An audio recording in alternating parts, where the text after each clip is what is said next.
ಸರಿಯಾಗಿದೆ. ನೀವು ಕೇಳಿದ್ದೆ ನಿಮ್ಮ ದೋಸ್ತನ ತಂಗಿಯ ಲವ್ ಸ್ಟೋರಿ ದೊಡ್ಡ ಕತೆ. ನಾನು ಅದನ್ನು ಒಂದು ಭಾವನಾತ್ಮಕ, ಸ್ವಲ್ಪ ಹಾಸ್ಯ, ಸ್ವಲ್ಪ ನೋವು, ಸ್ವಲ್ಪ ಕನಸುಗಳ ಮಿಶ್ರಣವಾದ ಪ್ರೇಮಕತೆ ರೂಪದಲ್ಲಿ ಹೇಳುತ್ತೇನೆ. ಪ್ರೇಮಕತೆ, ಅವಳ ಕಣ್ಣಿನ ಮೌನ. ಬೆಂಗಳೂರು ನಗರದಲ್ಲಿ ನನ್ನ ಕಾಲೇಜ್ ದಿನಗಳು ಶುರುವಾಗಿದ್ದವು. ನಾನೊಬ್ಬ ಮಿಡ್ಲ್ ಕ್ಲಾಸ್ ಹುಡುಗ. ಹಾಸ್ಟೆಲ್ ಲೈಫ್, ಸ್ಟಡೀಸ್ ಮತ್ತು ಕ್ರಿಕೆಟ್ ನನ್ನ ಜಗತ್ತು. ನನ್ನ ಹತ್ತಿರದ ದೋಸ್ತ್ ಸತೀಶ್, ಅವನ ಜೊತೆ ಬಹಳ ಹತ್ತಿರ.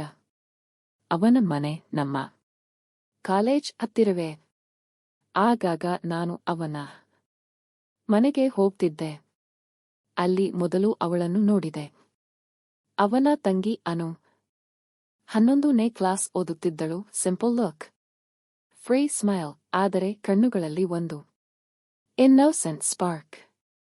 ಮೊದಲಿಗೆ ಕ್ಯಾಶುವಲ್ ಮಾತು. ಅಣ್ಣನ ಫ್ರೆಂಡ್ ಅಲ್ವಾ ಅಂತ ಕೇಳಿದಳು. ನಾನು ಬೀಗಿ ನಡ್ ಮಾಡಿದೆ. ದಿನಗಳು ಹೀಗೆ ಹರಿದವು. ಸತೀಶನ ಮನೆಗೆ ಹೋಗುವುದು ಒಂದು ರೀಸನ್ ಆಗಿಬಿಟ್ಟಿತು. ಕ್ರಿಕೆಟ್, ಸ್ಟಡಿ ಎಲ್ಲದರ ನಡುವೆ ನನ್ನ ಕಣ್ಣುಗಳು ಅನುವನ್ನು ಹುಡುಕುತ್ತಿರುತ್ತಿದ್ದವು. ಅವಳು ಟೆರೇಸ್ ಮೇಲೆ ಪ್ಲಾಂಟ್ಸ್ಗೆ ನೀರು ಹಾಕುತ್ತಿದ್ದಾಗ ನಾನು ಗ್ರೌಂಡ್ನಲ್ಲಿ ಫೀಲ್ಡಿಂಗ್ ಪ್ರಾಕ್ಟೀಸ್. ಅವಳ ನಗು, ನನ್ನ ಹಾರ್ಟ್ ಬೀಟ್. ಅವಳಿಗೆ ನಾನು ಸ್ಲೋಲಿ ಅಟ್ಯಾಚ್ ಆಗ್ತಾ ಹೋದೆ. ಅವಳು ನನಗೆ ರೆಸ್ಪೆಕ್ಟ್ ಜೊತೆ ಮಾತಾಡ್ತಿದ್ದಳು, ಅಣ್ಣನ ಫ್ರೆಂಡ್ ಅಂತ. ಆದರೆ ನನ್ನ ಹೃದಯ ಅದಕ್ಕಿಂತ ಡೀಪ್ ಆಗಿ ಹೋಗಿತ್ತು. ಮೊದಲ ಮಾತುಗಳು. ಒಂದು ಸಂಜೆ ಎಲ್ಲರೂ ಮನೆಯ ಹೊರಗೆ. ನಾನು ಟೆರೇಸ್ಗೆ ಹೋದೆ. ಅವಳು ಬುಕ್ ಓದುತ್ತಾ ಕೂತಿದ್ದಳು. ಸ್ಟಡಿ ಟಫ್ ಅಲ್ವಾ ಅಂತ ಕೇಳಿದೆ. ಅವಳು ಸಣ್ಣ ನಗು. ಹೌದು, ಆದರೆ ಡ್ರೀಮ್ಸ್ ಈಸಿ ಅಲ್ಲ. ಅದೊಂದು ಸೆಂಟೆನ್ಸ್ ನನ್ನ ಮೈಂಡ್ನಲ್ಲಿ ಸ್ಟಕ್ ಆಯ್ತು. ಅವಳು ಡಾಕ್ಟರ್ ಆಗಬೇಕು ಅನ್ನೋ ಕನಸು. ನಾನು ಎಂಜಿನಿಯರಿಂಗ್ ಮಾಡ್ತಿದ್ದೆ. ಇಬ್ಬರೂ ಬೇರೆ ದಾರಿ, ಆದರೆ ಸಮ್ವೇರ್ ಕನೆಕ್ಟ್ ಆಯ್ತಿದ್ದೆವು. ಕಾನ್ಫ್ಲಿಕ್ಟ್. ಸಮಯ ಕಳೆಯುತ್ತಾ ಹೋಗುತ್ತಿದ್ದಂತೆ ನನ್ನ ಫೀಲಿಂಗ್ಸ್ ಸ್ಟ್ರಾಂಗ್ ಆಗುತ್ತಿದ್ದವು.